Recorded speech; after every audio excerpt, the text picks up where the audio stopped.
O desaparecimento de Gabriela. Há histórias que nascem no calor úmido do Maranhão e morrem no silêncio inquietante de uma comunidade abalada pela dor. Gabriela Santos tinha 23 anos quando desapareceu sem deixar rastros, numa tarde de agosto que começou comum e terminou envolta em mistério. Sua ausência não foi apenas a falta de um corpo. Foi o vazio que se instalou nas ruas, nas conversas sussurradas e nos olhares preocupados de quem sabia que algo terrível havia acontecido. Era 15 de agosto de 2019. O dia amanheceu como qualquer outro na pequena cidade de Bacabal, interior do Maranhão. O sol escaldante castigava o asfalto irregular, e o movimento nas ruas seguia o ritmo lento típico das tardes quentes do Nordeste brasileiro. Gabriela acordou cedo naquela quinta-feira. Seus pais, Dona Maria e seu João, lembram-se dos detalhes com a precisão dolorosa de quem revisita constantemente as últimas horas de normalidade. Ela tomou café, vestiu uma blusa branca e um shorts jeans desbotado, prendeu os cabelos escuros num rabo de cavalo e saiu de casa por volta das 14h30. Disse que iria encontrar uma amiga no centro da cidade. A amiga era Juliana Moreira, colega de escola desde a adolescência. As duas haviam combinado de ir juntas à lotérica para pagar contas e depois tomar açaí numa lanchonete próxima à praça principal. Era um programa simples, rotineiro, seguro, mas Gabriela nunca chegou ao ponto de encontro. Juliana esperou mais de 40 minutos. Tentou ligar várias vezes, mas o celular de Gabriela caía direto na caixa postal. Preocupada, a amiga enviou mensagens pelo WhatsApp. Todas ficaram com apenas um cheque, indicando que não haviam sido entregues. Às 16h15, Juliana ligou para a casa da família Santos. Foi quando Dona Maria sentiu o primeiro aperto no peito, aquela sensação visceral que toda mãe conhece quando algo está errado. O caminho entre a casa de Gabriela e o centro da cidade era curto, aproximadamente 2 quilômetros que ela costumava fazer a pé ou de ônibus. Naquela tarde específica, testemunhas relataram tê-la visto caminhando pela Avenida Gonçalves Dias, a principal via que corta Bacabal. Uma senhora que vendia cocadas numa barraca se lembra de Gabriela passando por ali pouco antes das 15 horas. Ela estava sozinha, andando no mesmo passo de sempre, mexendo no celular. Parecia tranquila, declarou posteriormente a polícia. Mas depois desse ponto, Gabriela simplesmente desvaneceu. Como se a terra tivesse se aberto e a engolido, como se aquela tarde ensolarada tivesse guardado um segredo que ninguém conseguiria decifrar tão facilmente. Quando a noite caiu sobre Bacabal, a família Santos já estava em desespero. Seu João percorreu todas as ruas do centro, bateu na porta de amigos, visitou locais que a filha costumava frequentar. Nada. Nenhum sinal, nenhuma pista, nenhuma explicação razoável para um desaparecimento tão súbito. Dona Maria, que sempre foi uma mulher forte e religiosa, sentiu as pernas fraquejarem quando o relógio marcou meia-noite e Gabriela continuava sem dar notícias. Às 6h da manhã do dia 16 de agosto, exatas 15 horas após o desaparecimento, a família registrou o boletim de ocorrência na delegacia local. O delegado responsável, Dr. Marcelo Tavares, iniciou os procedimentos padrão: contato com hospitais, verificação de acidentes, consulta a familiares distantes. Todas as tentativas resultaram em nada. Gabriela não havia sido internada, não sofrera nenhum acidente registrado, não procurara parentes em outras cidades. A notícia se espalhou rapidamente pela comunidade. Bacabal é uma cidade onde todos se conhecem, onde as histórias circulam de boca em boca com a velocidade do vento que sopra do sertão. Em poucos dias, o rosto de Gabriela estava estampado em cartazes colados nos postes, compartilhado exaustivamente nas redes sociais, discutido em cada esquina e cada bar da cidade. Sua mãe chorava publicamente, fazendo apelos desesperados pela televisão local. Seu pai caminhava quilômetros todos os dias, procurando pela filha em matagais, estradas vicinais e bairros afastados. Mas o Maranhão, com sua imensidão verde e seus mistérios guardados pelas águas barrentas dos rios, permanecia em silêncio. E nesse silêncio crescia o medo. Aquele medo ancestral que habita o coração de quem sabe que a ausência de respostas é, muitas vezes, a resposta mais assustadora de todas. A última imagem de Gabriela, capturada por uma câmera de segurança de uma padaria na Avenida Gonçalves Dias, mostra uma jovem comum, caminhando sob o sol implacável do Maranhão, com a vida inteira pela frente. Mas aquela seria a última vez que alguém a veria com vida. Ou será que não? O desespero tem cheiro, tem a textura úmida do suor frio que escorre pela testa de uma mãe que não dorme há 3 dias. Tem o som rouco da voz de um pai que gritou o nome da filha até não ter mais forças. Nos primeiros dias após o desaparecimento de Gabriela, Bacabal foi tomada por esse desespero coletivo. Uma angústia que se instalou nas ruas como uma névoa pesada que ninguém conseguia dissipar. A Polícia Civil mobilizou suas equipes. O delegado Marcelo Tavares, homem de meia idade com quase 20 anos de experiência em investigações, assumiu pessoalmente o caso. Ele sabia que as primeiras 48 horas eram cruciais em qualquer desaparecimento, e esse período já havia passado. A pressão era enorme. A cidade inteira cobrava respostas, e a família Santos parecia definhar a cada hora sem notícias. As buscas começaram de forma sistemática. Equipes de voluntários se formaram espontaneamente. Vizinhos, amigos, colegas de trabalho de Gabriela, pessoas que mal a conheciam, mas sentiam a necessidade moral de ajudar. Divididos em grupos, percorreram cada beco, cada terreno baldio, cada área de mata nas proximidades da cidade. Cães farejadores foram trazidos de São Luís, a capital do estado, para tentar captar algum rastro.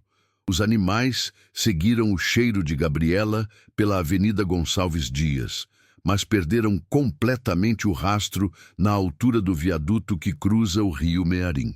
Esse detalhe específico chamou a atenção dos investigadores. Porque o rastro terminava ali.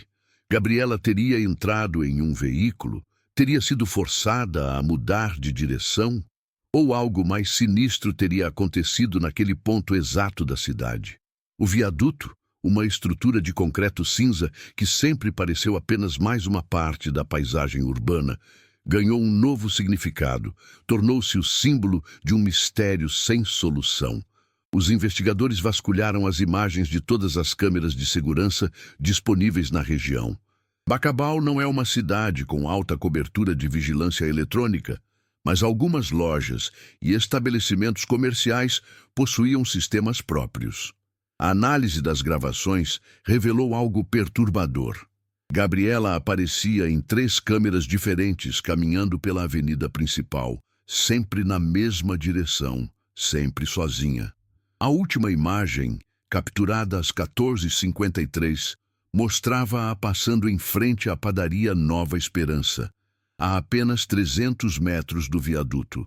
Depois disso, nenhuma outra câmera a registrou. Foi como se ela tivesse simplesmente evaporado no ar quente da tarde maranhense. A família Santos não esmoreceu. Dona Maria transformou a dor em combustível para a busca incansável. Ela acordava às 5 da manhã, rezava por 1 hora na pequena capela do bairro e depois saía distribuindo panfletos com a foto da filha.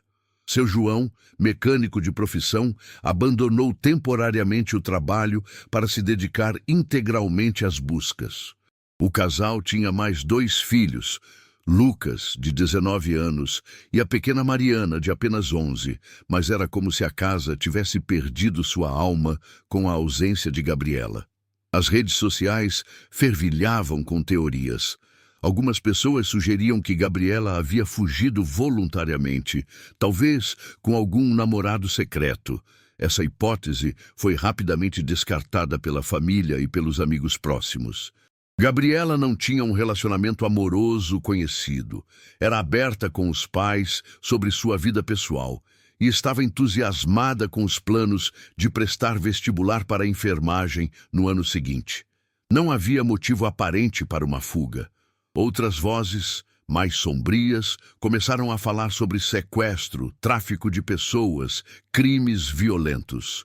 O Maranhão, como tantos outros estados brasileiros, enfrenta problemas sérios com criminalidade, especialmente em regiões mais afastadas dos grandes centros. Bacabal, apesar de ser uma cidade relativamente tranquila, não estava imune a esses perigos. Nos últimos 5 anos, haviam sido registrados 3 casos de desaparecimento na região. 2 foram solucionados, uma fuga adolescente e um homem com problemas psiquiátricos. Mas um permanecia em aberto, o caso de uma jovem de 20 anos que desapareceu em circunstâncias similares 3 anos antes. Essa coincidência não passou despercebida pelos investigadores. No 5º dia de buscas, uma descoberta trouxe um misto de esperança e terror. Um grupo de voluntários que vasculhava uma área de mata ciliar às margens do rio Mearim, cerca de 2 quilômetros rio abaixo do viaduto, encontrou um objeto que foi imediatamente reconhecido pela família. Uma sandália azul de dedo, do tipo que Gabriela usava diariamente. Dona Maria identificou o calçado pelo desgaste característico na tira e por um pequeno adesivo de flor que Gabriela havia colado no detalhe lateral. A sandália estava parcialmente enterrada na lama, próxima à água. Não havia sinais de luta ou violência no local. Não havia pegadas claras, nem vestígios de sangue, apenas aquela sandália solitária, como uma mensagem cifrada deixada pelo destino, ou por alguém que queria que ela fosse encontrada. A polícia isolou a área e iniciou uma perícia minuciosa. Mergulhadores foram convocados para vasculhar o rio. Durante 3 dias, equipes especializadas exploraram as águas turvas do Mearim, temendo encontrar o que ninguém queria ver. Mas o rio, com suas correntezas imprevisíveis e profundezas lamacentas, não entregou seu segredo. E enquanto Bacabal continha a respiração, aguardando por respostas que teimavam em não vir, a noite caía mais uma vez sobre a cidade. Uma noite pesada, carregada de perguntas sem resposta e de um medo que crescia nas sombras. Onde estava Gabriela? O que havia acontecido com ela naqueles 300 metros entre a padaria e o viaduto? E por que apenas uma sandália foi encontrada? Quando alguém desaparece, sua vida é dissecada. Cada detalhe, cada relacionamento, cada escolha é examinado sob a luz impiedosa da investigação. Gabriela Santos, que até 15 de agosto era apenas uma jovem comum, vivendo uma vida ordinária, tornou-se o centro de especulações, análises e julgamentos. E nesse processo doloroso de revirar sua existência, emergiram fragmentos de uma história mais complexa do que aparentava. Gabriela trabalhava como atendente numa pequena loja de roupas femininas no centro de Bacabal. Era querida pelas colegas, pontual, responsável. Sua empregadora, Dona Cleide, repetiu inúmeras vezes aos investigadores que a jovem era uma funcionária exemplar. Nunca havia faltado sem justificativa, nunca demonstrou comportamento estranho ou preocupante. Mas ao vasculharem o histórico de mensagens no celular corporativo que Gabriela usava ocasionalmente, os policiais encontraram algo intrigante. Nas semanas anteriores ao desaparecimento, Gabriela havia recebido diversas mensagens de um número não identificado. As conversas eram curtas, crípticas. "Preciso falar com você", dizia uma. "Isso é importante, não ignore", alertava a outra. Gabriela respondia de forma evasiva, demonstrando certo incômodo. "Já disse que não quero mais falar sobre isso", escreveu em uma das últimas trocas, datada de 10 de agosto, apenas 5 dias antes de sumir. Quem era o remetente dessas mensagens? A polícia rastreou o número e descobriu que pertencia a um telefone pré-pago, comprado com documentação falsa numa banca de jornal em São Luís. O chip havia sido descartado logo após o desaparecimento de Gabriela, impossibilitando qualquer localização. Essa descoberta transformou a investigação. O que inicialmente parecia um desaparecimento inexplicável começava a ganhar contornos de algo premeditado, calculado. Os investigadores voltaram sua atenção para o círculo social de Gabriela. Conversaram novamente com Juliana, sua melhor amiga, que sob pressão admitiu saber de algo que havia omitido no primeiro depoimento. Segundo Juliana, cerca de 2 meses antes do desaparecimento, Gabriela havia lhe confidenciado que estava sendo importunada por um homem que conhecera numa festa em Bacabal. Ela não revelou o nome dele, apenas disse que ele não aceitava um não e que estava começando a se sentir incomodada com a insistência. Juliana não deu muita importância na época. Afinal, assédio indesejado era algo que muitas mulheres, infelizmente, enfrentavam com regularidade. Gabriela pareceu resolver a situação por conta própria, e o assunto não foi mais mencionado. Mas agora, sob a luz sinistra do desaparecimento, aquele detalhe assumia proporções assustadoras. Seria esse homem misterioso o responsável pelas mensagens anônimas? Teria ele algo a ver com o sumiço de Gabriela? A polícia ampliou as investigações. Entrevistaram todos os frequentadores conhecidos das festas que Gabriela costumava ir, verificaram registros de chamadas, perscrutaram perfis em redes sociais. Emergiram alguns nomes, alguns homens com histórico de comportamento problemático, mas nenhuma evidência concreta que os ligasse ao desaparecimento. Paralelamente, outra linha de investigação se desenvolveu. A análise forense da sandália encontrada às margens do rio revelou que ela havia sido colocada ali propositalmente. Não havia sinais de que tivesse sido arrastada pela correnteza ou perdida acidentalmente. O solo ao redor não apresentava marcas de luta e a posição do calçado sugeria que fora deixado de forma deliberada. Era como se alguém quisesse que fosse encontrado, mas também quisesse confundir, desviar a atenção, criar uma narrativa falsa. Essa revelação gelou o sangue dos investigadores. Significava que não estavam lidando com um crime passional descontrolado ou um acidente trágico. Estavam diante de algo mais calculista, mais frio. Alguém havia planejado o desaparecimento de Gabriela, ou pelo menos havia manipulado as evidências posteriormente. Enquanto isso, a vida de Gabriela continuava sendo escrutinada. Seu quarto foi revistado diversas vezes. Entre seus pertences pessoais, os investigadores encontraram um diário, um caderno simples, com capa florida, onde ela anotava pensamentos, desabafos, planos para o futuro. As páginas revelavam uma jovem sonhadora, ansiosa pela independência, mas também assombrada por inseguranças típicas da idade. Numa entrada datada de 3 de agosto, Gabriela escreveu algo que fez o coração de Dona Maria se despedaçar. Às vezes tenho medo de que algo ruim aconteça comigo. Não sei explicar. É só uma sensação estranha que não me larga. Seria intuição? Premonição? Ou Gabriela sabia de algo concreto que a ameaçava e não teve coragem de compartilhar com ninguém? A família estava sendo destroçada pela incerteza. Seu João desenvolve insônia crônica. Passava as noites em claro, olhando para a rua pela janela, como se esperasse que a filha voltasse caminhando a qualquer momento. Dona Maria emagreceu mais de 10 quilos em 3 semanas. Seu rosto adquiriu uma palidez fantasmagórica. Seus olhos fundos denunciavam um sofrimento sem fim. Lucas, o irmão de Gabriela, abandonou os estudos temporariamente e passou a acompanhar o pai nas buscas diárias. A pequena Mariana, que não compreendia totalmente a gravidade da situação, perguntava todos os dias quando a irmã voltaria para casa. E a cidade, que inicialmente se mobilizou com fervor, começava a mostrar sinais de fadiga.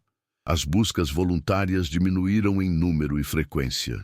As conversas nas ruas passaram a incluir suspeitas veladas sobre o próprio comportamento de Gabriela.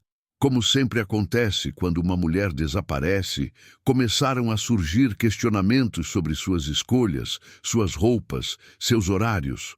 A vítima, como é cruel costume em nossa sociedade, estava sendo julgada.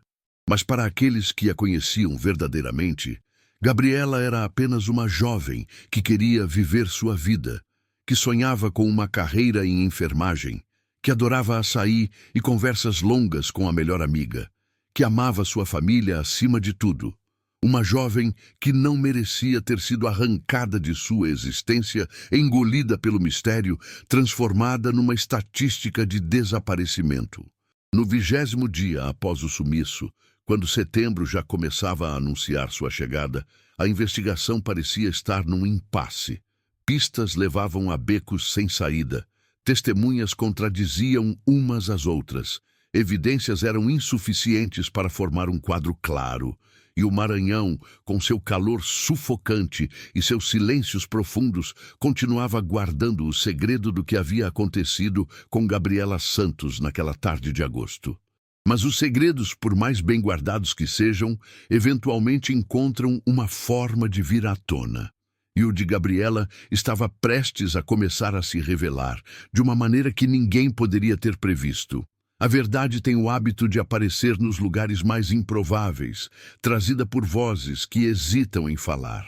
Foi assim que, no início de setembro, quando a investigação parecia congelada num limbo de incertezas, surgiu um testemunho que mudaria completamente o rumo do caso Gabriela Santos. Seu nome era Ronaldo Ferreira, um homem de 47 anos que trabalhava como motorista de aplicativo em Bacabal.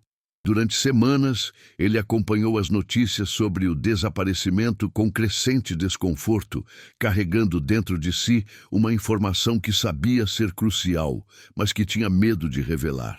O medo não era infundado. Em cidades pequenas, onde todos se conhecem e as relações são entrelaçadas de formas complexas, falar pode custar caro. Mas a consciência não deixava Ronaldo dormir. Todas as noites, ao fechar os olhos, via o rosto de Gabriela estampado nos cartazes, ouvia os apelos desesperados de Dona Maria pela televisão. Finalmente, no dia 7 de setembro, ele tomou coragem e procurou a delegacia. O que revelou ao delegado Marcelo Tavares jogou uma luz perturbadora sobre os eventos de 15 de agosto. Ronaldo estava dirigindo seu Fiat Uno branco naquela tarde, fazendo o trajeto habitual pela Avenida Gonçalves Dias, quando avistou Gabriela caminhando. Ele a conhecia de vista. Bacabal é uma cidade onde rostos se tornam familiares mesmo sem intimidade. Eram aproximadamente 14h55, horário que coincidia perfeitamente com a última imagem capturada pela câmera da padaria. Gabriela estava a poucos metros do viaduto quando Ronaldo viu algo que o fez desacelerar instintivamente. Uma caminhonete prata, modelo Hilux relativamente nova, reduziu a velocidade ao lado de Gabriela. O vidro do lado do motorista desceu e um homem que Ronaldo não conseguiu identificar claramente chamou a jovem. A princípio, Gabriela ignorou, acelerando o passo. Mas o veículo continuou acompanhando-a em marcha lenta.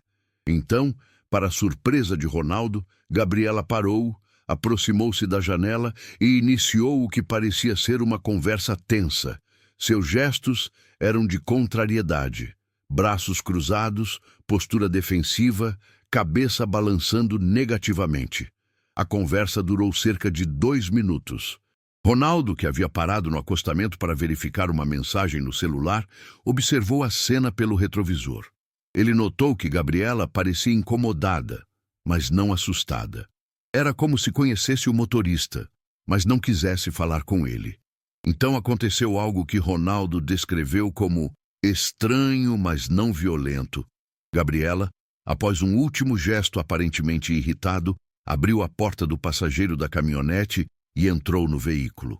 Não foi forçada, não foi arrastada. Ela entrou por vontade própria, embora sua linguagem corporal ainda transmitisse relutância. A Hilux, Então acelerou, passou por Ronaldo e seguiu em direção à saída da cidade, pela estrada que leva aos municípios vizinhos. Ronaldo anotou mentalmente que havia algo errado naquela cena, mas não imaginou que estava testemunhando o último momento em que Gabriela seria vista com vida. Somente quando o caso ganhou repercussão e ele viu as imagens das câmeras de segurança mostrando Gabriela na mesma avenida, no mesmo horário, é que compreendeu a gravidade do que havia presenciado. Mas por que demorou tanto para contar? Ronaldo explicou, com a voz embargada de culpa, que reconheceu a caminhonete. Ela pertencia a um homem influente na região, alguém com conexões políticas e econômicas. Ronaldo tinha medo das repercussões, do que poderia acontecer com ele e sua família se acusasse alguém poderoso sem ter certeza absoluta. É o medo que silencia tantas testemunhas em tantos crimes pelo Brasil afora.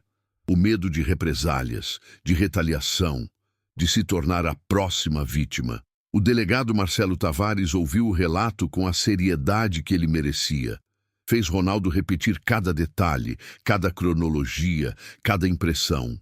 Solicitou que ele trabalhasse com um desenhista da polícia para criar um retrato falado do motorista da caminhonete e fornecesse todos os detalhes que conseguisse lembrar sobre o veículo: modelo, cor, algum adesivo ou característica distintiva. Ronaldo se lembrava de um detalhe específico. A placa da caminhonete começava com as letras NBR. Era um começo. A investigação ganhou uma nova urgência. Com esses dados, a polícia iniciou um levantamento de todos os proprietários de caminhonetes Hilux prateadas na região de Bacabal e municípios vizinhos, cujas placas começassem com aquelas letras. A lista não era longa. Veículos desse porte e valor eram relativamente raros numa cidade de interior. Em questão de dias, os investigadores chegaram a um nome que fez o caso ganhar contornos ainda mais sombrios. A caminhonete pertencia a Márcio Albuquerque, empresário de 39 anos, dono de uma rede de lojas de materiais de construção e conhecido na cidade por suas conexões com políticos locais. Márcio era casado, pai de 2 filhos, frequentador assíduo da Igreja Católica, membro do Rotary Club. Sua reputação pública era impecável, o que, como a história do crime nos ensina, frequentemente é uma fachada cuidadosamente construída. Quando confrontado pela polícia, Márcio inicialmente negou conhecer Gabriela. Disse que sua caminhonete estava na garagem naquela tarde de 15 de agosto, que não havia saído de casa. Mas a polícia tinha o testemunho de Ronaldo e, mais importante, tinha obtido uma ordem judicial para acessar os registros de GPS do veículo. A Hilux era equipada com rastreador, como muitos veículos de alto valor. Os dados do GPS foram devastadores para a versão de Márcio. Mostravam que a caminhonete havia estado na Avenida Gonçalves Dias, exatamente no horário indicado por Ronaldo, que depois seguiu pela estrada vicinal em direção à zona rural, percorreu cerca de 15 quilômetros e permaneceu estacionada por aproximadamente 1 hora numa área isolada, antes de retornar à cidade. Confrontado com essas evidências irrefutáveis, Márcio mudou sua versão. Admitiu que conhecia Gabriela, que havia lhe oferecido uma carona naquela tarde porque ela parecia cansada e o sol estava forte. Disse que conversaram brevemente e que a deixou no centro da cidade, próximo à praça onde ela iria encontrar a amiga. Alegou que não mencionou isso antes porque não queria envolver seu nome num caso escandaloso, já que era um homem casado, e dar carona para uma jovem solteira poderia gerar interpretações erradas. Mas os dados do GPS contradiziam completamente essa versão. O veículo não retornou ao centro da cidade, foi direto para a zona rural. E Gabriela nunca chegou ao ponto de encontro com Juliana. O cerco estava se fechando. Márcio foi intimado a prestar novo depoimento, agora acompanhado de um advogado. A história que ele havia construído estava desmoronando, peça por peça. E em algum lugar do Maranhão, numa área rural onde a caminhonete havia permanecido por 1 hora, talvez estivesse a resposta para o que havia acontecido com Gabriela Santos. A cidade de Bacabal, que vivera semanas de incerteza angustiante, agora fervilhava com um novo sentimento: a raiva. Raiva contra um homem que usara sua posição privilegiada para enganar, manipular e possivelmente cometer um crime hediondo. Dona Maria, ao saber das revelações, entrou em colapso nervoso e precisou ser hospitalizada. Seu João, com os punhos cerrados e lágrimas nos olhos, precisou ser contido por familiares para não fazer justiça com as próprias mãos. E enquanto a investigação avançava, uma pergunta aterrorizante permanecia sem resposta. Se Gabriela havia entrado voluntariamente naquele veículo, por que nunca mais foi vista? O que aconteceu durante aquela hora na zona rural? E onde estava o corpo? Capítulo 5. A confissão fragmentada. Há momentos numa investigação criminal em que a verdade não surge como um raio de luz súbito, mas como uma neblina que gradualmente se dissipa, revelando uma paisagem de horrores.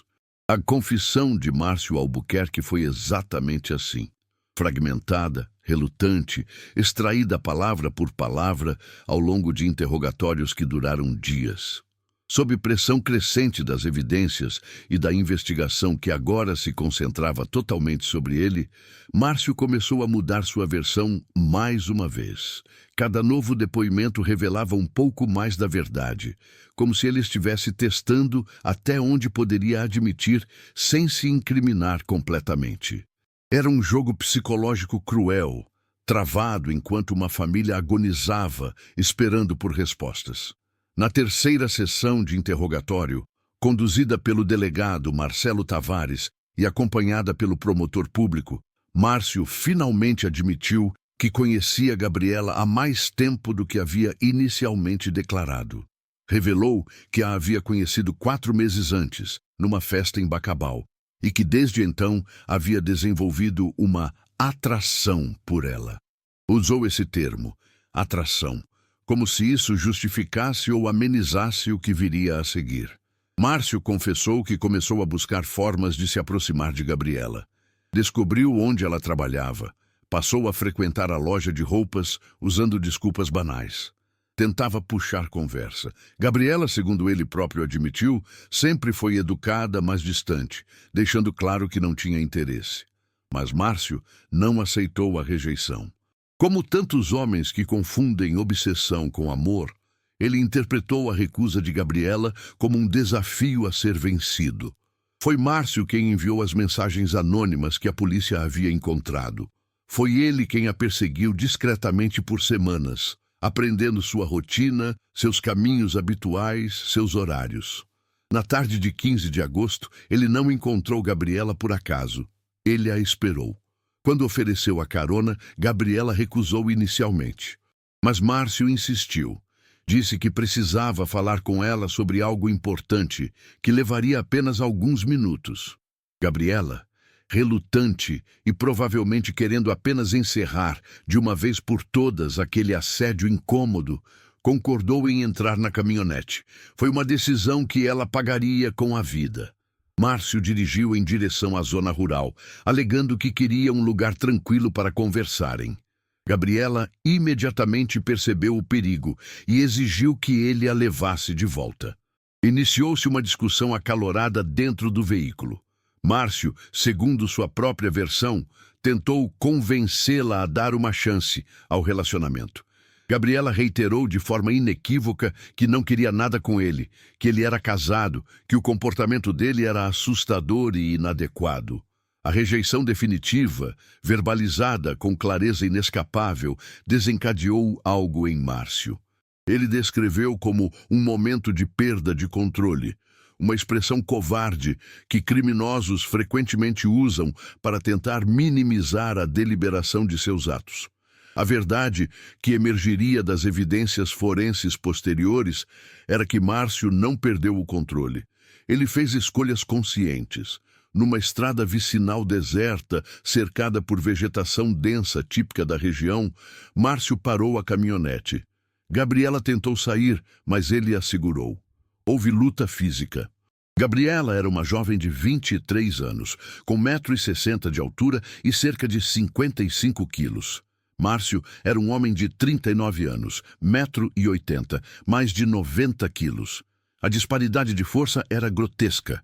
Neste ponto da confissão, Márcio tornou-se evasivo. Falou em acidente, em não ter a intenção, em tudo ter saído do controle.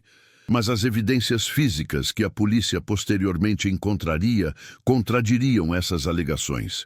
Márcio estrangulou Gabriela até a morte. Levou aproximadamente 5 minutos. Tempo mais do que suficiente para parar, para recuar, para fazer uma escolha diferente. Mas ele não parou. Com o corpo de Gabriela sem vida no banco da caminhonete, Márcio entrou em pânico. Durante a hora que o GPS registrou o veículo estacionado naquela área, ele estava deliberando sobre o que fazer.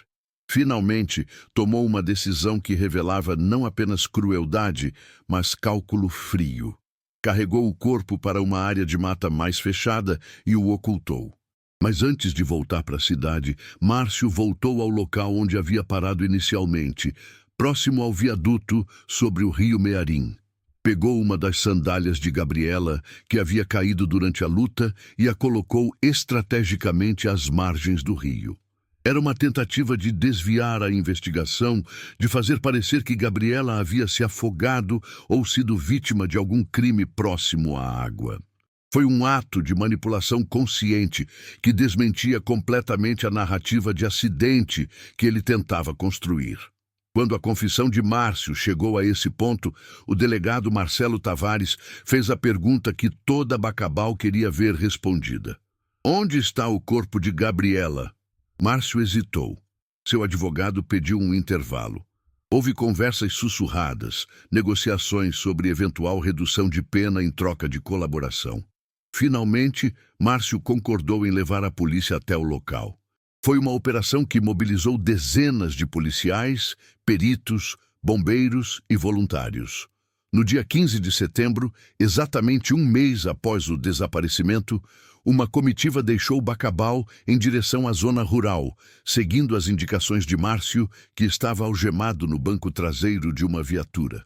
A família Santos foi informada e Dona Maria, que havia recebido alta do hospital dias antes, insistiu em acompanhar, apesar dos apelos contrários de parentes e autoridades. A área indicada por Márcio ficava a cerca de 15 quilômetros da cidade, numa região de mata densa, próxima a um pequeno córrego. Era um lugar esquecido, onde poucos iam, onde o silêncio era interrompido apenas pelo canto de pássaros e pelo zunido de insetos. Um lugar onde um homem acreditou que poderia esconder seu crime para sempre. As equipes de busca começaram a vasculhar a área. Levou cerca de 2 horas até que um dos oficiais gritasse, sinalizando a descoberta. Todos pararam. O silêncio que se seguiu foi pesado como chumbo. Dona Maria caiu de joelhos no chão, mesmo à distância, sabendo instintivamente o que aquele grito significava. Gabriela foi encontrada. Seu corpo havia sido parcialmente coberto por galhos e folhagem numa cova rasa. O tempo e os elementos haviam feito seu trabalho cruel, mas a identificação foi possível através de roupas, características físicas e, posteriormente, confirmada por exame de DNA. A jovem que saiu de casa numa tarde de agosto para encontrar uma amiga, que tinha planos de cursar enfermagem, que adorava açaí e conversas longas, estava morta. Seu sonho de futuro havia sido brutalmente interrompido por um homem que não conseguiu aceitar um não. A cena foi preservada para a perícia. Cada detalhe foi documentado, fotografado, analisado.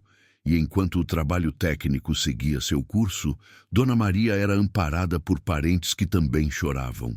Seu João, homem forte que trabalhou a vida inteira com as mãos, estava de joelhos ao lado da esposa, soluçando como uma criança. Lucas abraçava a pequena Mariana, tentando protegê-la de um horror que nenhuma criança deveria conhecer. Márcio Albuquerque foi formalmente preso em flagrante, sendo-lhe imputadas as acusações de feminicídio qualificado e ocultação de cadáver. Sua prisão gerou comoção em Bacabal. Manifestantes se reuniram em frente à delegacia, pedindo justiça. Alguns queriam vingança. A polícia precisou reforçar a segurança para evitar que a multidão invadisse o prédio. E enquanto Gabriela finalmente voltava para casa, não caminhando pelas próprias pernas, como sua família havia desesperadamente esperado, mas num caixão lacrado, Bacabal chorava. Chorava pela jovem perdida, pela violência absurda, pela crueldade de um destino que poderia ter sido evitado se um homem tivesse simplesmente respeitado a palavra não. O corpo de Gabriela Santos foi velado na igreja de São Benedito, no centro de Bacabal, durante 2 noites que pareceram intermináveis. Centenas de pessoas passaram pelo caixão lacrado. Amigos, conhecidos, vizinhos e desconhecidos que foram apenas para prestar solidariedade a uma família destruída. O choro era coletivo, a dor era compartilhada e a indignação fervia sob a superfície de cada condolência murmurada. Dona Maria passou as 48 horas do velório sentada ao lado do caixão, a mão direita repousando sobre a madeira fria, como se ainda pudesse oferecer conforto à filha. Seu João ficava de pé ao seu lado, imóvel como uma estátua, os olhos secos não porque a dor fosse menor, mas porque não restavam mais lágrimas. Lucas tentava cuidar da pequena Mariana, que finalmente compreendeu que a irmã nunca mais voltaria para casa. O enterro aconteceu numa manhã cinzenta de setembro, com o céu carregado de nuvens que ameaçavam chuva, mas não derramavam uma gota sequer, como se até o próprio clima respeitasse o luto daquela cidade. O cortejo fúnebre reuniu mais de 1000 pessoas, numa demonstração de solidariedade e revolta que paralisou Bacabal. Empresas fecharam as portas, escolas suspenderam as aulas. O comércio interrompeu suas atividades. Era como se a cidade inteira tivesse decidido que naquele momento, mais importante do que qualquer negócio, era honrar a memória de uma jovem que teve a vida roubada. No cemitério municipal, sob o sol que finalmente rompeu as nuvens com uma ironia cruel, Gabriela foi sepultada. O padre Antônio, que a havia batizado quando bebê, conduziu a cerimônia com a voz embargada. Falou sobre injustiça, sobre violência contra mulheres, sobre a necessidade de uma sociedade que proteja suas filhas em vez de culpá-las. Suas palavras ecoaram além daqueles presentes, alcançando corações pela transmissão ao vivo que ativistas locais organizaram. Enquanto a cidade enterrava Gabriela, Márcio Albuquerque permanecia preso na carceragem da delegacia de Bacabal. Sua prisão preventiva havia sido decretada pela juíza responsável pelo caso, doutora Helena Mendes, que citou risco de fuga, destruição de evidências e periculosidade do acusado. A decisão foi unânime e celebrada pela população. Mas Márcio não estava sozinho em seu banquinho dos réus da opinião pública. Sua esposa, Andréia Albuquerque, tornou-se alvo de ataques nas redes sociais. Pessoas questionavam se ela sabia do comportamento do marido, se havia sido conivente, se merecia também alguma punição. É o padrão cruel que se repete em casos de violência. As mulheres, vítimas ou relacionadas aos criminosos, sempre são escrutinadas com mais dureza que os próprios perpetradores. Andréia, que havia vivido 15 anos ao lado de Márcio e se considerava parte de um casamento estável, estava em choque. Numa única entrevista concedida a uma emissora local, ela declarou, com lágrimas nos olhos, que não tinha conhecimento das obsessões do marido, que estava absolutamente devastada pelo crime e que oferecia suas condolências à família Santos. Disse que estava processando o divórcio e que seus 2 filhos, de 12 e 9 anos, teriam que carregar o peso de terem um assassino como pai. A investigação continuou mesmo após a confissão e o encontro do corpo. A Polícia Civil queria construir um caso sólido, irrefutável, que não deixasse margem para recursos ou absolvições técnicas. Cada detalhe foi examinado. As mensagens anônimas, os registros de GPS, os depoimentos de testemunhas, as evidências forenses do local onde o corpo foi encontrado. A autópsia confirmou o que Márcio havia admitido. Gabriela morreu por asfixia mecânica, especificamente estrangulamento.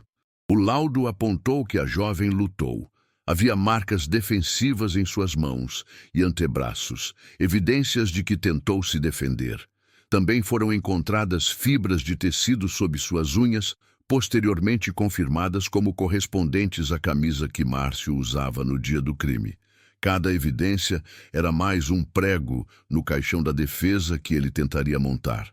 O promotor público designado para o caso, Dr. Fernando Lacerda, era conhecido por sua postura firme em casos de violência contra mulheres.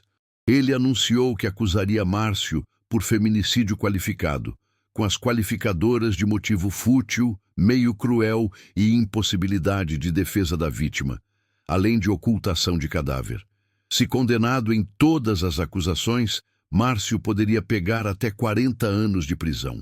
A defesa de Márcio, liderada pelo advogado criminalista contratado pela família Albuquerque, tentou construir uma narrativa de crime passional sob forte emoção, buscando desqualificar o feminicídio para homicídio simples.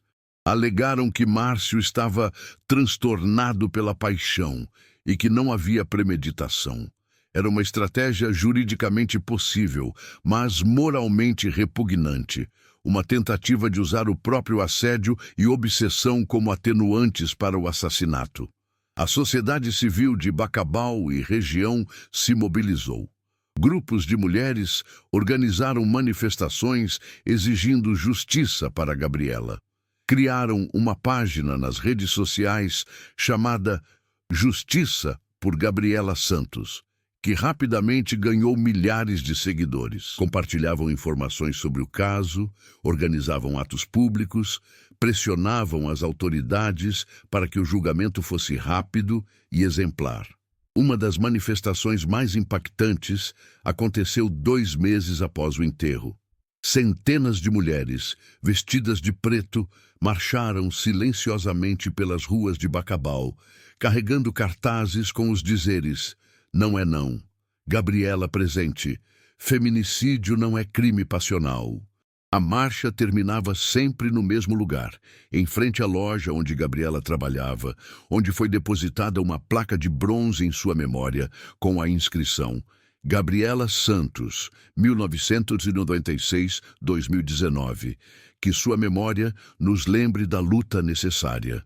Dona Maria participou dessa marcha, apoiada por seu João e Lucas. Ver tantas mulheres unidas pela memória de sua filha trouxe um consolo mínimo em meio à dor sem fim. Ela começou a falar publicamente sobre violência de gênero, sobre a importância de mulheres denunciarem assédio, sobre a necessidade de a sociedade levar a sério os sinais de perigo. Sua dor transformou-se em ativismo, não porque isso curasse a ferida, mas porque dar propósito ao sofrimento era uma forma de honrar Gabriela. Enquanto isso, a vida de Márcio na prisão era marcada por isolamento. Outros detentos o evitavam, até no sistema prisional. Crimes contra mulheres são vistos com particular repulsa. Ele passou a maior parte do tempo sozinho, aguardando o julgamento que decidiria seu destino. A mídia nacional começou a cobrir o caso. Programas de televisão dedicados a crimes e investigações fizeram reportagens especiais sobre o desaparecimento e assassinato de Gabriela. O caso tornou-se símbolo de uma epidemia silenciosa que assola o Brasil. O feminicídio, a violência de homens que não aceitam rejeição, que veem mulheres como propriedades a serem conquistadas ou destruídas. Estatísticas foram divulgadas. Uma mulher é assassinada a cada 7 horas no Brasil. Na maioria dos casos, o autor é alguém conhecido, namorado, marido, ex-companheiro ou, como no caso de Gabriela, um pretendente obsessivo. Os números são frios, mas as histórias por trás deles são de vidas interrompidas, famílias destroçadas, potenciais nunca realizados.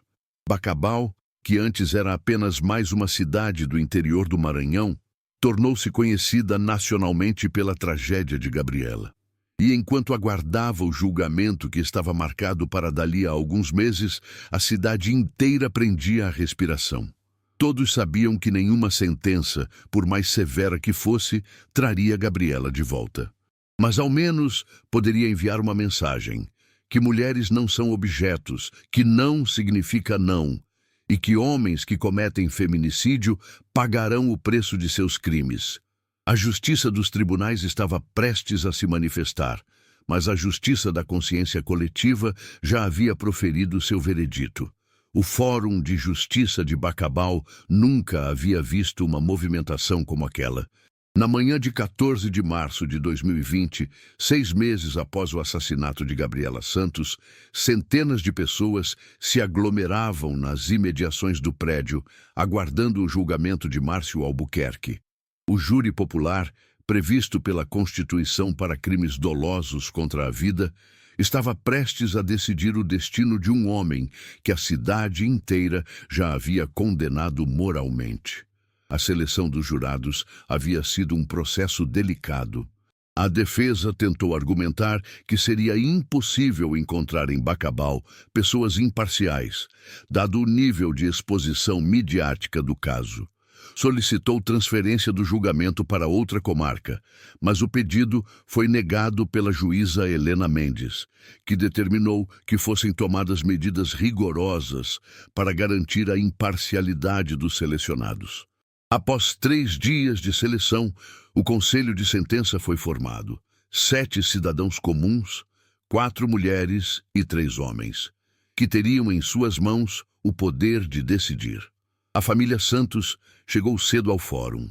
Dona Maria vestia preto, como vinha fazendo desde o enterro da filha. Seu João a acompanhava, segurando sua mão com a força de quem teme que ela desmorone a qualquer momento. Lucas, que havia abandonado os planos de estudar em São Luís para ficar perto dos pais, estava sentado entre eles. A pequena Mariana havia ficado em casa com a avó. Ninguém queria expor uma criança de 11 anos aos detalhes horríveis que seriam revelados durante o julgamento. Do lado oposto da sala, Márcio Albuquerque entrou escoltado por 2 policiais.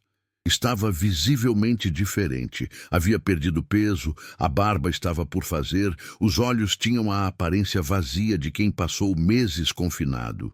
Usava terno e gravata, numa tentativa de sua defesa de apresentá-lo como um cidadão respeitável que cometeu um erro num momento de desequilíbrio.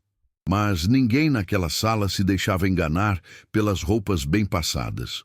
O julgamento começou às 9h em ponto. A juíza Helena Mendes, conhecida por sua firmeza e compromisso com a justiça, abriu a sessão com uma advertência aos presentes. Qualquer manifestação ruidosa resultaria em retirada imediata da sala. O silêncio que se instalou era pesado, carregado de tensão e expectativa. O promotor Fernando Lacerda foi o primeiro a apresentar suas alegações. Durante quase 2 horas, reconstituiu meticulosamente o crime.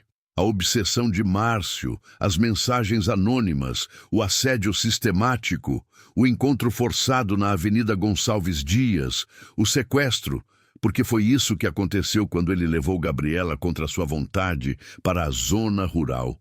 A tentativa de agressão sexual que Gabriela resistiu heroicamente e, finalmente, o feminicídio. Cada palavra do promotor era acompanhada por evidências. As capturas de tela das mensagens, os dados do GPS da caminhonete, o testemunho de Ronaldo Ferreira, as fotos da cena do crime, o laudo da autópsia. Quando as imagens do local onde o corpo foi encontrado foram projetadas na tela, Dona Maria escondeu o rosto nas mãos e soluços contidos ecoaram pela sala. O promotor encerrou sua acusação com uma frase que ficaria gravada na memória de todos os presentes. Gabriela Santos morreu porque um homem acreditou que tinha direito sobre ela. Morreu porque disse não.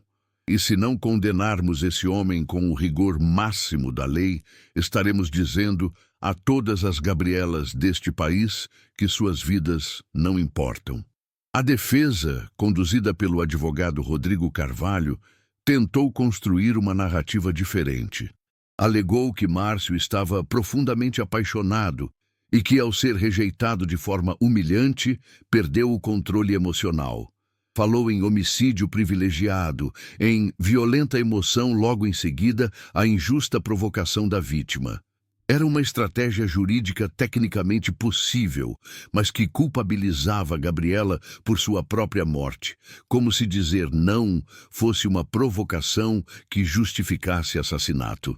Os jurados ouviram tudo em silêncio, com expressões que variavam entre indignação e tristeza. A sociedade estava mudando e a velha desculpa de crime passional não tinha mais o mesmo peso de décadas atrás. As mulheres no conselho de sentença, em particular, pareciam profundamente incomodadas com a linha de defesa. Testemunhas foram chamadas. Juliana Moreira, a melhor amiga de Gabriela, depôs com lágrimas escorrendo pelo rosto, contando sobre os medos que a amiga havia confidenciado, sobre como ela se sentia perseguida, mas não queria fazer um escândalo. Ronaldo Ferreira repetiu o que viu naquela tarde, mantendo-se firme mesmo sob o interrogatório agressivo da defesa que tentava desacreditar seu testemunho. Dona Cleide, a empregadora de Gabriela, falou sobre como a jovem era responsável, sonhadora, cheia de planos. Ela queria ser enfermeira, queria cuidar de pessoas e foi tirada deste mundo por um homem que não conseguiu aceitar que ela não o queria, declarou, encarando Márcio diretamente. O ponto mais tenso do julgamento chegou quando Márcio foi chamado a depor. Ele falou em voz baixa, repetindo a versão que sua defesa havia construído, que amava Gabriela, que nunca quis machucá-la, que tudo fugiu do controle. Mas quando o promotor o questionou sobre os 5 minutos que levou para estrangular a vítima, 5 minutos durante os quais ele poderia ter parado a qualquer momento, Márcio não soube responder. Apenas baixou a cabeça. O promotor, então, fez a pergunta que destruiu qualquer resquício de simpatia que pudesse existir.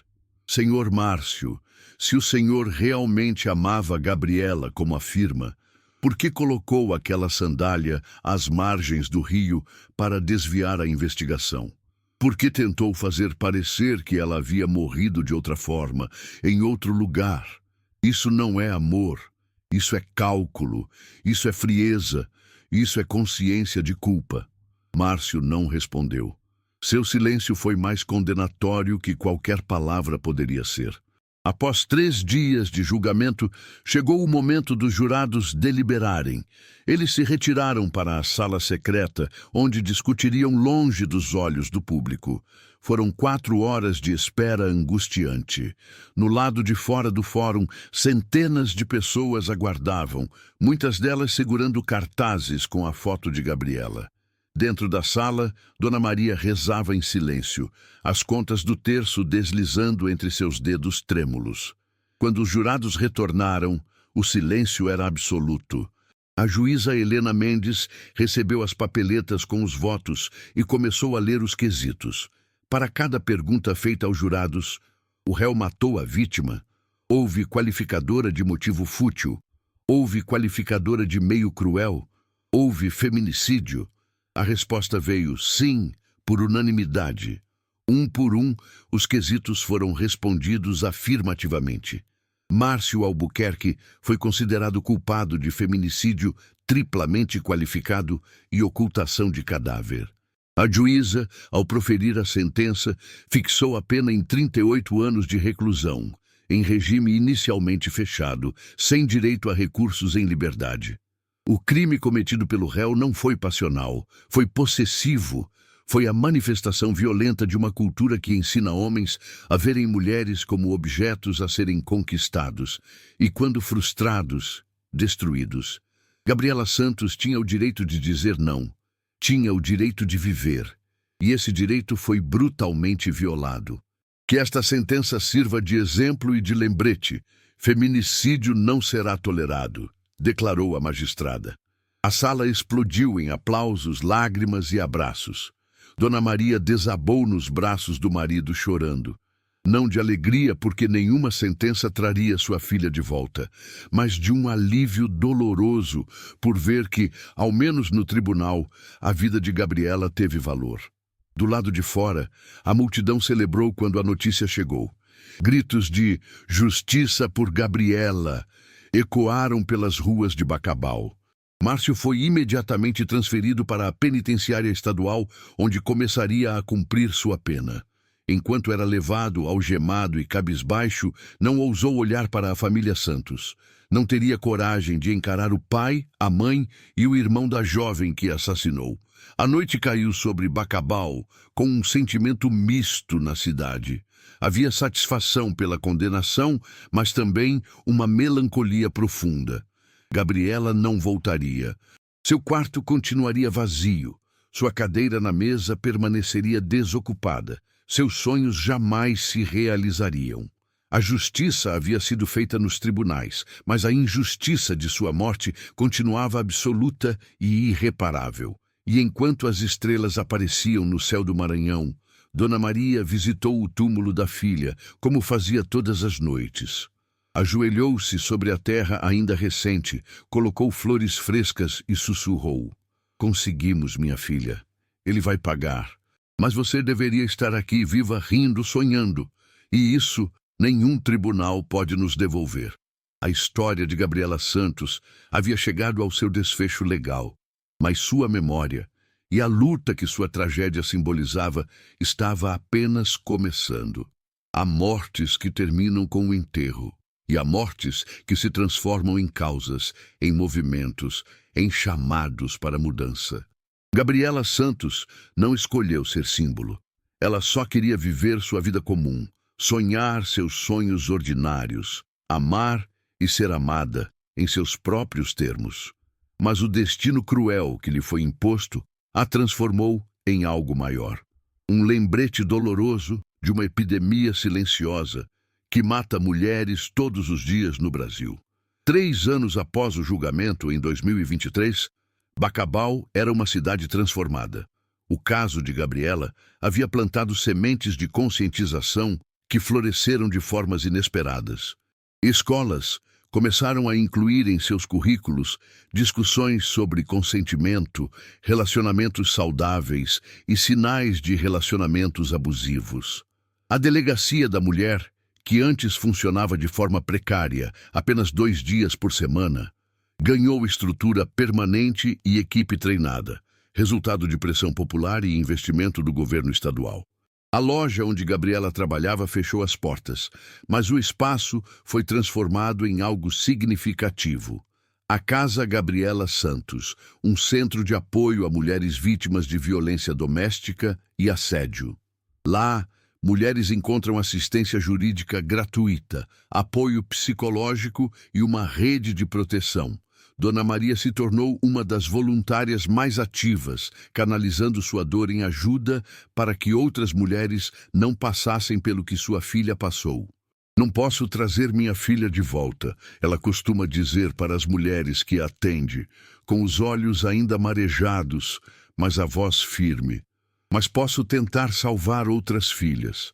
Cada mulher que conseguimos ajudar, cada relacionamento abusivo que identificamos antes que seja tarde, é uma pequena vitória contra o vazio que Gabriela deixou."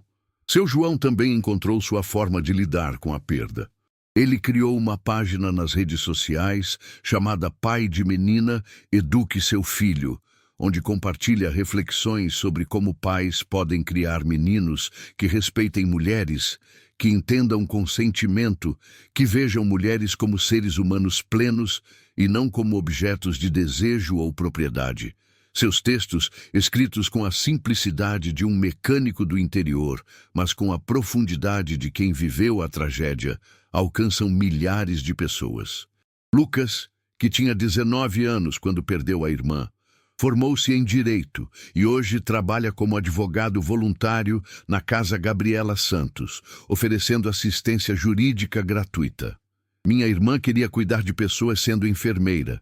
Ele costuma dizer: eu cuido defendendo seus direitos. É minha forma de honrar a memória dela. A pequena Mariana, que tinha apenas 11 anos quando Gabriela desapareceu, cresceu carregando a ausência da irmã como uma sombra constante. Aos 17 anos, em 2025, ela se tornou ativista vocal nos movimentos estudantis por direitos das mulheres. Participa de manifestações, organiza rodas de conversa nas escolas, usa suas redes sociais para a conscientização. Não conheci minha irmã adulta, ela diz, mas vou lutar para que nenhuma menina tenha que perder uma irmã como eu perdi. A história de Gabriela ultrapassou as fronteiras de Bacabal. Documentários foram produzidos, podcasts dedicaram episódios ao caso, livros sobre feminicídio no Brasil incluíram sua história como estudo de caso. Não pela espetacularização do crime, mas porque sua história, infelizmente, não é única. É repetida com variações em todas as regiões do país, com vítimas de diferentes idades, classes sociais e origens. O que torna o caso Gabriela especial é a mobilização que gerou e as mudanças concretas que provocou. Márcio Albuquerque continua cumprindo sua pena de 38 anos na penitenciária estadual.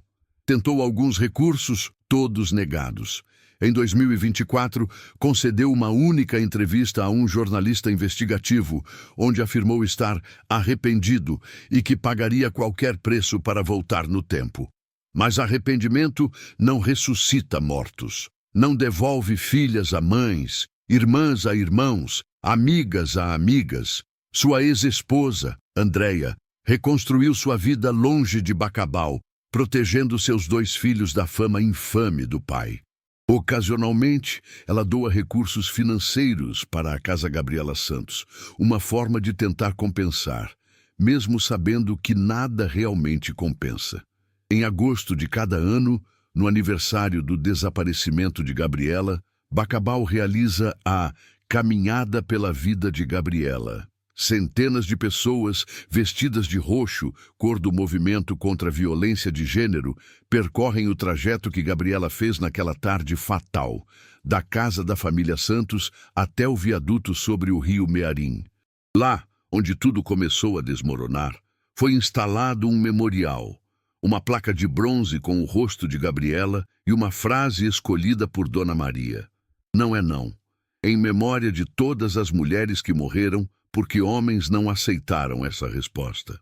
A caminhada termina sempre no cemitério, onde flores são depositadas no túmulo de Gabriela. É um momento de luto coletivo, mas também de renovação de compromisso.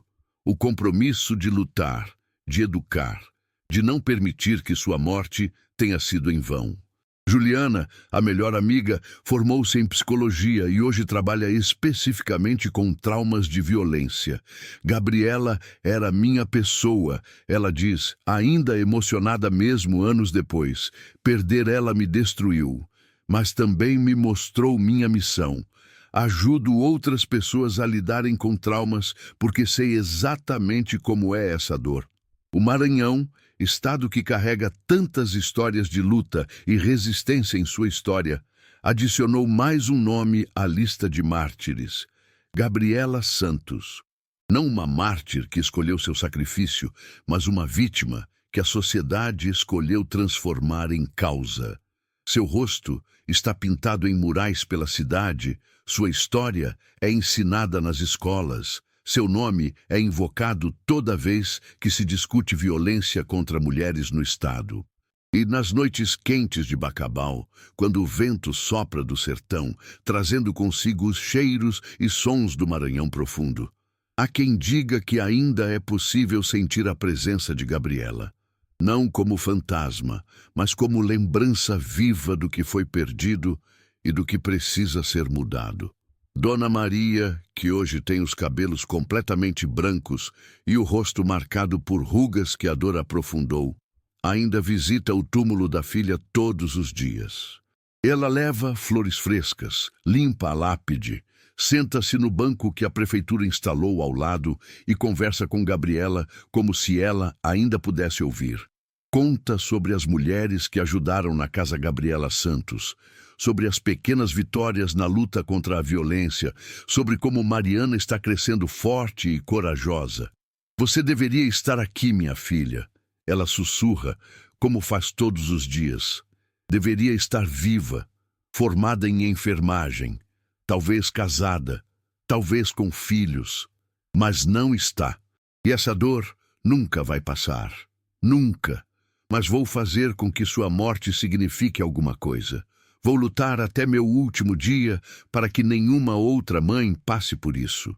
E assim, enquanto o sol se põe sobre Bacabal mais uma vez, pintando o céu com tons de laranja e vermelho que parecem sangrar sobre o horizonte, a história de Gabriela Santos continua. Não como uma história com final feliz, porque não há felicidade possível numa vida brutalmente interrompida, mas como uma história que se recusa a ser esquecida, que se transforma em ação, em mudança, em esperança de que talvez, apenas talvez, as próximas Gabrielas possam ter um destino diferente. O vento do Maranhão continua soprando, o rio Mearim continua correndo, a vida em Bacabal continua seu ritmo lento de cidade do interior. Mas algo mudou, algo essencial que não pode ser desfeito. Uma comunidade inteira foi acordada para uma realidade que sempre esteve lá, mas que muitos preferiam não ver. Mulheres não estão seguras. Não nas ruas, não em casa, não em lugar algum, enquanto vivermos numa sociedade que ensina homens a serem possessivos e mulheres a serem cautelosas em vez de livres. Gabriela Santos tinha 23 anos quando morreu. Ela não pediu para ser símbolo, não escolheu ser mártir, não quis que seu nome fosse associado eternamente à tragédia. Ela só queria viver. Mas já que a vida lhe foi tirada, sua memória se recusa a ser apagada. E enquanto houver uma mãe visitando seu túmulo, um irmão defendendo mulheres no tribunal, uma irmã mais nova protestando nas ruas, um pai educando sobre respeito, enquanto houver uma única pessoa que olhe para sua foto e pense, isso precisa parar, Gabriela não terá morrido completamente, porque os mortos vivem enquanto forem lembrados. E Gabriela, com seu sorriso nos cartazes desbotados pelo sol, com seu nome nos lábios de ativistas, com sua história servindo de alerta e inspiração, continua viva na memória coletiva de um povo que se recusa a esquecer. E talvez essa seja a única forma de justiça verdadeira que resta, transformar cada vida perdida em razão para que outras vidas sejam preservadas. Transformar dor em propósito, transformar tragédia em mudança, transformar o silêncio cúmplice em grito coletivo por justiça. O desaparecimento de Gabriela terminou com sua morte, mas sua história, sua luta póstuma por um mundo onde mulheres possam simplesmente existir sem medo, essa história está apenas começando. E continuará sendo contada em sussurros e gritos, em lágrimas e resistência, até que não seja mais necessária. Até que nenhuma Gabriela precise morrer por dizer não. Em memória de todas as Gabrielas do Brasil, aquelas cujos nomes conhecemos e as inúmeras cujas histórias nunca foram contadas. Que suas vidas importem, que suas mortes não sejam em vão, que a luta continue,